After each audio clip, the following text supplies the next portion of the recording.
Bonjour à tous. Donc aujourd'hui, dans la continuité de la fête de la Pentecôte que nous avons vécue la semaine dernière, nous terminons notre série de méditations sur les dons du Saint-Esprit avec le don de la crainte de Dieu. L'homme qui craint Dieu place la volonté de Dieu au-dessus de ses plans personnels. Il fait tout son possible pour vivre selon les commandements de Dieu et ne pas les transgresser. Ce don de l'esprit nous aide à développer plusieurs vertus. La vertu de la prudence, donc la prudence qui dispose la raison pratique à discerner en toutes circonstances notre véritable bien et à choisir les justes moyens de l'accomplir.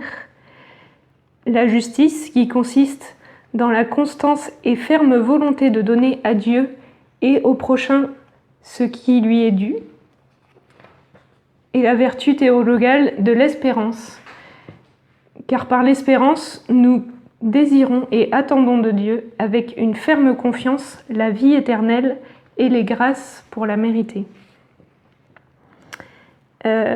Donc c'est ce don de la crainte de Dieu.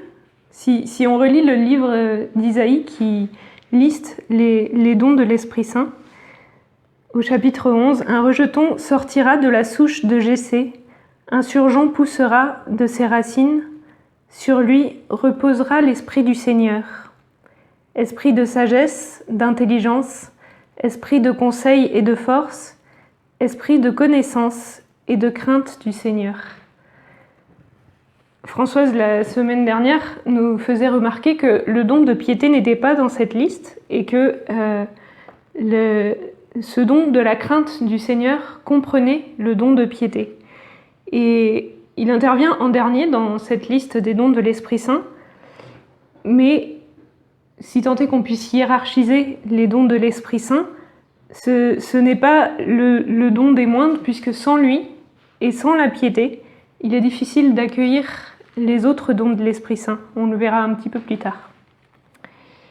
Il y a une quinzaine d'années, je discutais avec un ami de promo et il me disait qu'il trouvait ça complètement absurde de croire en Dieu, parce que pour lui, c'était un signe de faiblesse et c'était un refuge que la religion pour se rassurer.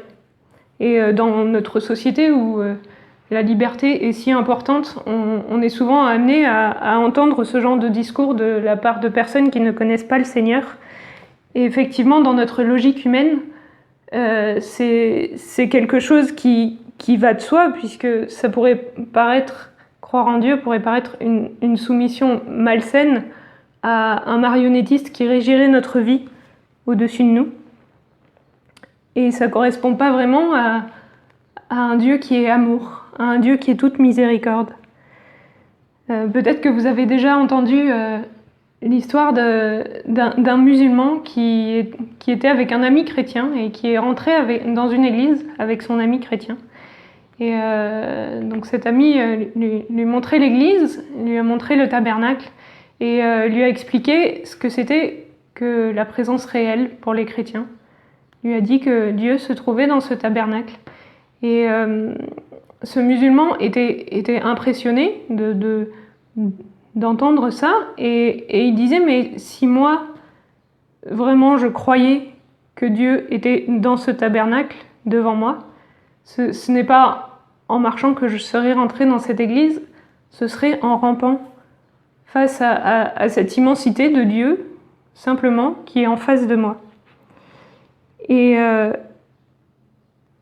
ce musulman, il avait tout compris de ce don de la crainte de Dieu, simplement en se reconnaissant si petit et si pauvre face à son Dieu, face à un Dieu tout-puissant, et le don de la crainte de Dieu dans le sens d'un profond respect pour celui qui est plus grand que nous, qui est tout-puissant. Se reconnaître pauvre et petit face à Dieu, voilà ce cadeau que l'Esprit Saint nous fait par la crainte de Dieu. Parce que c'est ce qui va nous permettre de nous mettre en attitude de tout recevoir. De tout recevoir de Dieu, de tout recevoir de notre Père. De nous-mêmes, nous ne savons pas ce qui est bon pour nous, tout comme Un enfant ne sait pas ce qui est bon pour lui, il va avoir envie d'aller mettre les doigts dans la prise, et il ne sait pas que ce n'est pas bon pour lui. Et c'est par là qu'on s'engage parfois sur des chemins de traverse. C'est par là aussi qu'on se met des chaînes, on s'enchaîne dans notre péché. C'est par là qu'on chute, parce que nous ne savons pas ce qui est bon pour nous. Et la bonne nouvelle, c'est qu'on ne peut pas chuter plus bas que dans les bras de Dieu. Et c'est en faisant l'expérience de nos limites que nous devenons capables de confiance, que nous devenons capables d'abandon, parce que tout seuls nous ne pouvons pas, et que nous devenons capables de se recevoir de notre Dieu avec docilité et reconnaissance. Dans la première lettre aux Corinthiens, au chapitre 4, saint Paul nous exhorte et nous dit « Qu'as-tu que tu n'aies reçu ?» Et oui, si on regarde nos vies, qu'a-t-on que nous n'ayons reçu de notre Dieu ? Accueillir ce don de la crainte de Dieu, c'est laisser l'Esprit Saint ouvrir notre cœur à laisser Dieu agir en nous. Et il nous rend capables de suivre Dieu avec humilité, docilité et obéissance pour goûter à la vraie liberté. La liberté qui n'est pas menacée par les circonstances, par les relations, par le qu'en dira-t-on, qui n'est pas menacée par les difficultés de la vie. Être libre avec notre Dieu, de faire la volonté de notre Dieu. Ce don de la crainte de Dieu, c'est aussi ce qui nous alerte sur notre péché. Dans la définition qu'on donnait au début, on disait « il fait tout son possible pour suivre Dieu selon ses commandements et ne pas les transgresser ». Mais pourquoi Dieu nous a-t-il donné des commandements ? C'est simplement parce qu'il sait ce qu'il nous faut pour être heureux. Il sait qu'est-ce qui fait notre bonheur. Et il sait que notre péché ne va jamais nous amener au bonheur. Les actions qui plaisent à Dieu sont celles qui nous permettent de vivre ce pourquoi nous avons été créés. Et nous avons été créés simplement pour aimer. Françoise nous l'a rappelé la semaine dernière et nous l'avons entendu plusieurs fois pendant ses méditations.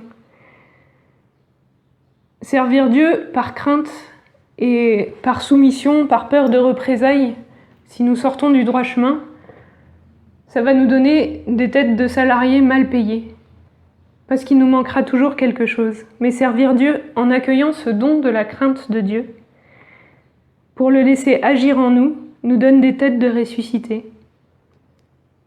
Il sait mieux que nous ce qui fait notre bonheur. Et notre cœur devient capable de se laisser façonner dans les mains de notre potier, du potier qu'est notre Dieu, et d'accueillir tous les autres dons de l'Esprit Saint. Pour conclure cette série de méditations, je voudrais juste vous laisser avec les paroles de saint Pierre dans son premier épître, au chapitre 4. Chacun selon la grâce reçue, mettez-vous au service les uns des autres, comme de bons intendants d'une multitude de grâces de Dieu. Si quelqu'un parle, que ce soit comme les paroles de Dieu. Si quelqu'un assure le service, que ce soit comme un mandat reçu de Dieu, afin qu'en tout, Dieu soit glorifié par Jésus-Christ, à qui sont la gloire et la puissance pour les siècles des siècles. Amen.